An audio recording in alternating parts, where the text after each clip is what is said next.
Hello అండి. నమస్తే. This is Divya. Welcome back to our channel. మన ఇంటి ముచ్చట్లు వ్లాగ్స్. ఎలా ఉన్నారండి? అందరూ బాగున్నారా? మేమైతే చాలా బాగున్నాము. సో ఈ రోజైతే కాళహస్తికి వెళ్తున్నాము. శివరాత్రి సందర్భంగా బ్రహ్మోత్సవాలు అయితే జరుగుతున్నాయండి. స్టార్ట్ అయ్యి కూడా ఒక 5 డేస్ అయిపోతుంది. బ్రహ్మోత్సవాల టైంలో చాలా స్పెషల్గా ఉంటుందండి. అలాగే రష్ కూడా చాలా ఎక్కువ ఉంటుంది. అందరూ కూడా రావడానికి టెంపుల్కి కుదరదు కాబట్టి ఇలాగా వీడియోలో అయినా చూసి దర్శించుకుంటారని చెప్పేసి వీడియో అయితే షూట్ చేస్తున్నాను. సో మేమైతే కాళహస్తి టెంపుల్కి స్టార్ట్ అయిపోయాము. శివరాత్రి కదండి, బ్రహ్మోత్సవాలు జరుగుతూ ఉంటాయి. లైటింగ్ అంతా కూడా చాలా బాగుంటుంది.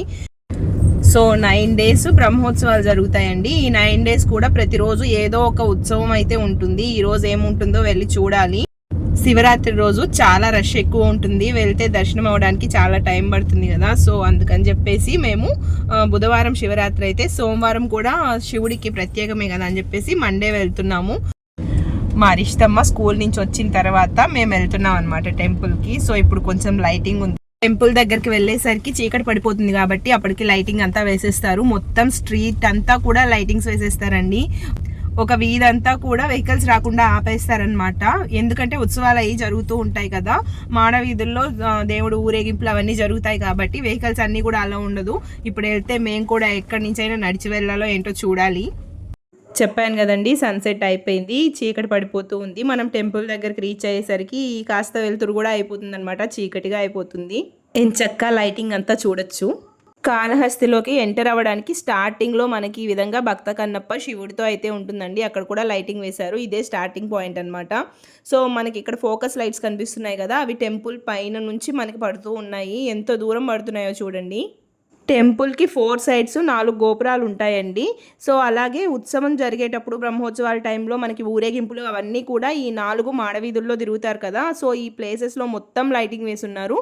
అలాగే మనకి శివరాత్రి రోజైతే అసలు ఈ 4 సైడ్స్ బ్లాక్ చేస్తారనమాట. వెహికల్స్ ఏవి వెళ్ళడానికి లేదు.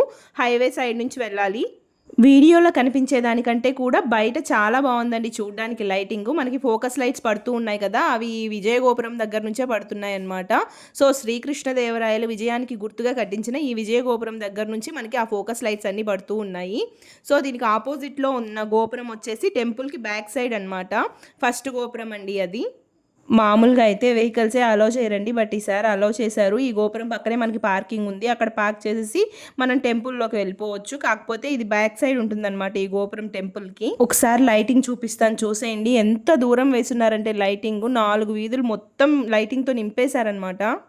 ఈ గోపురానికి పక్కనే కల్చరల్ ప్రోగ్రామ్స్ అయితే జరుగుతూ ఉన్నాయండి. మేము వెళ్ళేసరికి ట్రెడిషనల్ మ్యూజిక్ అయితే వాయిస్తూ ఉన్నారు. లైవ్లో వింటే చాలా బాగా అనిపించింది. ఒక లేడీ ఫ్లూట్ వాయిస్తున్నారనమాట.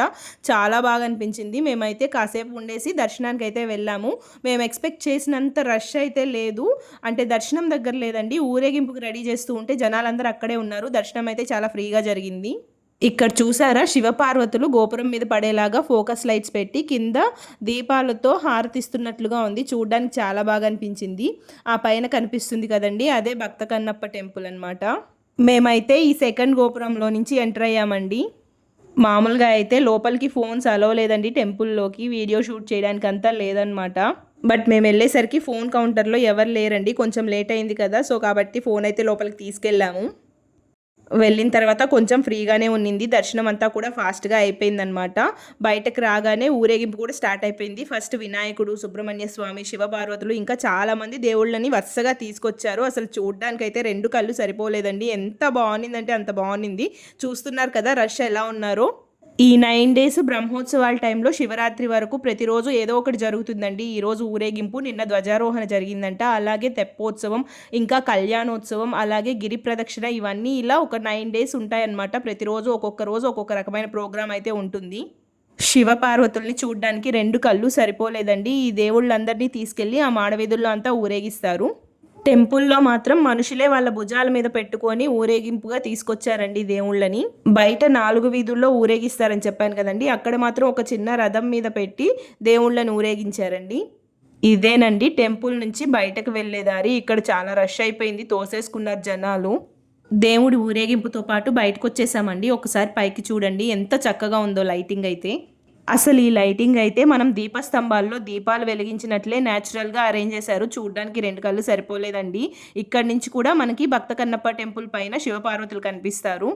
ఇక్కడ ఒక మండపం చూపిస్తానండి. స్వామివారిని, అమ్మవారిని ఇక్కడే ఉయ్యాల కట్టి ఇందులో కూర్చోబెట్టి ఉయ్యాల సేవ చేస్తారు. పాపం దర్శనం చేసుకొని అలసిపోయారని కూర్చునేశారు. ఇక్కడ చూడండి, న్యాచురల్గా దీపాలు మనం నూనె వేసి వెలిగించినట్లు ఉన్నాయి కదా, కాదండి అవి లైటింగ్సే. కాకపోతే మనకి చూడడానికి అలా అనిపిస్తుంది అనమాట. మొత్తం అంతా కూడా అలాగే డెకరేషన్ చేస్తున్నారు. దేవుడు ఊరేగింపు వచ్చేటప్పుడు కొన్ని అయితే తెగి కింద పడిపోయాయి. తీసుకుందాం అనుకునేసరికి వాళ్ళే ఎత్తుకెళ్ళిపోయారనమాట. మనం తీసుకున్నామంటే అక్కడే పోలీసులు ఉన్నారు, 4 తన్ని మనల్ని పక్కకు వస్తారని చెప్పేసి నేను వదిలేశాను. చెప్పు. ఓం నమ శివాయ. ఓం నమ శివాయ. ఓం నమ శివాయ.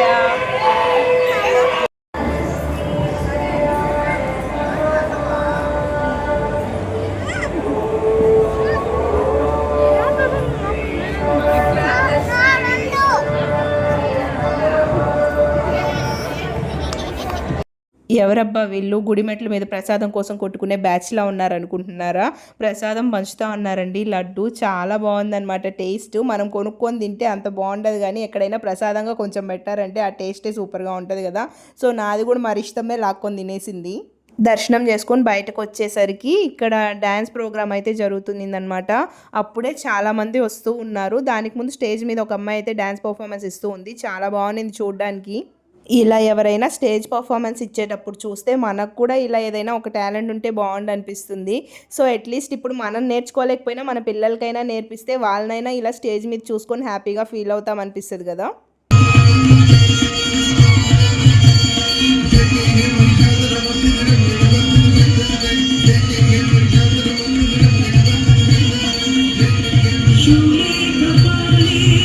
ఇలాంటి ప్రోగ్రామ్స్ చూస్తూ ఉంటే ఇంకా చూడాలనిపిస్తుంది. రిషితమ్మని స్కూల్కి పంపించాలి కాబట్టి కాసేపు చూసేసి బయలుదేరేసాము. అక్కడ లైటింగ్ కనిపిస్తుంది కదా కొండ మీద, అది వచ్చేసి దుర్గమ్మ కొండ అండి. సో ఇక్కడ మీకు చూపిస్తాను. కళ్యాణోత్సవం అనేది సపరేట్గా ఒక మండపం లాగా ఉంటుంది, అక్కడ చేస్తారనమాట. ఈ కళ్యాణోత్సవం చేసేటప్పుడు చాలామంది శివపార్వతుల కళ్యాణంతో పాటు సామూహికంగా వివాహాలు చేసుకుంటారనమాట. చాలా బాగుంటుందండి ఆ రోజు చూడడానికైతే. ఈ కోనేరులోనే తెప్పోత్సవం అయితే చేస్తారండి. ఆల్రెడీ తెప్పలను అయితే సిద్ధం చేసేస్తున్నారు. నాకు తెలిసి రేపు ఉంటుంది తెప్పోత్సవం.